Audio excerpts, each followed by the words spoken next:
sono vere tutte e due. Allora, la Lamborghini Trattori andò in crisi, 5.000 trattori ordinati dalla Bolivia, il colpo di Stato della Bolivia, la Bolivia non ritira, non paga 5.000 trattori. Io le invito a fare un calcolo spannometrico di cosa vuol dire 5.000 trattori. 5.000 moltiplicalo al giorno d'oggi per un trattore medio che può costare 30, 40, 50, medio 50.000 euro, fa 5 per 5, 25, è una cifra esorbitante. Avevamo i piazzali pieni di trattori pronti per la consegna, ma vede, non sono soltanto i 1.000 trattori fermi nel cortile, ma bensì tutto l'approvvigionamento, no, che serviva giorno per fare i 5.000 trattori, no? Perché cari miei, dalle fusioni alla pompa di iniezione, come dicevo prima, quindi tutto pronto, e questo mise fortemente in crisi l'azienda e naturalmente fu anche un momento difficile psicologicamente da parte di mio padre. Io non le nego, e mi piace ogni tanto ricordarlo, che un giorno mi chiamò e mi disse, io ammetto che avessi 24 anni, 25, non ricordo bene, e disse: Tonino, qui se va male perdi anche la casa. Perché? Perché l'azienda era ancora individuale e non era una società per azioni, perché era nata individuale ed era sempre rimasta individuale. I commercialisti di allora non facevano troppe attenzioni, per cui nasce individuale, ma proprio perché individuale si presume che la casa e qualunque cosa tu abbia, compreso l'orologio, tu l'abbia comprato con i soldi derivanti dall'attività. Per cui mi disse: Tonino, se va male qui si perde anche la casa, preparati.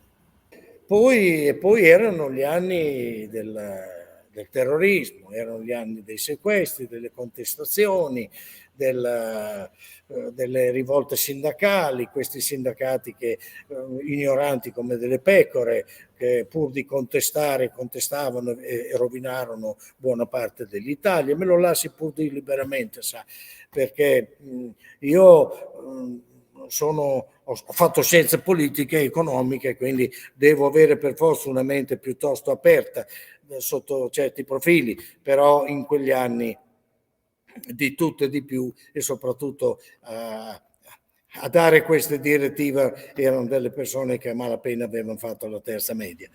E il popolo bastava contestare che andavano dietro, sì, bandiera rossa, ignoranti come delle pecore, mi lasci dire anche questo, per cui quelli che prima erano i collaboratori più cari, più affezionati, gli amici di mio padre con cui la sera si trovavano a giocare a carte al Caffè Italia, nel paese dove c'erano gli stabilimenti, e mangiare il salame con l'ambrusco a casa nostra il sabato, no? Sabato sera quasi sempre, pane, lambrusco e salame, beh, quelli diventavano i primi nemici. Ma come? Ma come? Abbiamo lavorato assieme, siamo stati operai assieme, abbiamo lavorato assieme, abbiamo creato questa azienda. Io starò meglio di voi, però voi non state male perché non avevate niente, avete la 600, avete il frigorifero, avete la casa. Mio padre spesso, mia madre in particolare, spesso aiutava questi operai che avevano necessità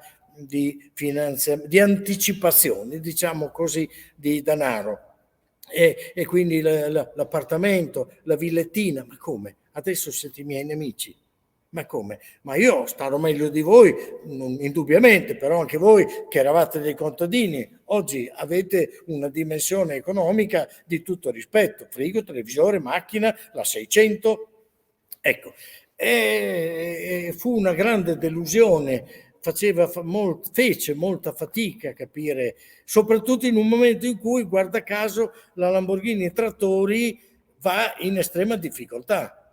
Quindi anche la forza psicologica, oltre che economica, fu un grosso calo, no? Energetico.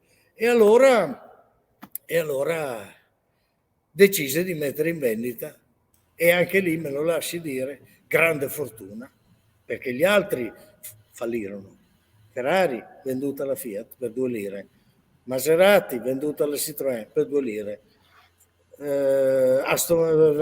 Aston Martin, non mi ricordo dove andò a finire, non me lo ricordo. Rolls Royce, finanziata dal governo britannico, se no sarebbe morta. Mi faccia fare dei nomi. De Tomaso, sostenuto un po' dalla Ford, e poi dopo anche quello chiuso i battenti. Iso Rivolta, chiusi i battenti.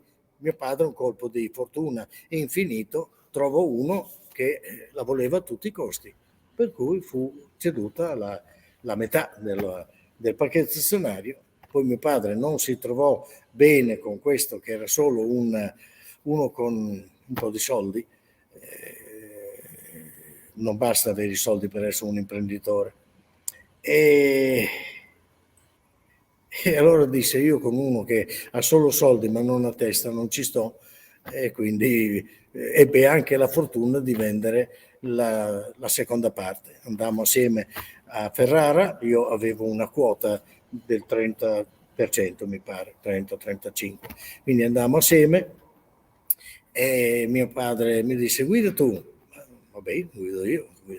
Vabbè, mentre io guidavo per andare a Ferrara, appunto, dal notaio, lui fischiettava tutto contento, fischiettava come un usignolo, e io stupito gli dissi: ma papà, ma sei tutto così contento, ma stai vendendo la tua figlia più bella, stai vendendo l'amore della tua vita, e non sei un po' triste, non sei un po'...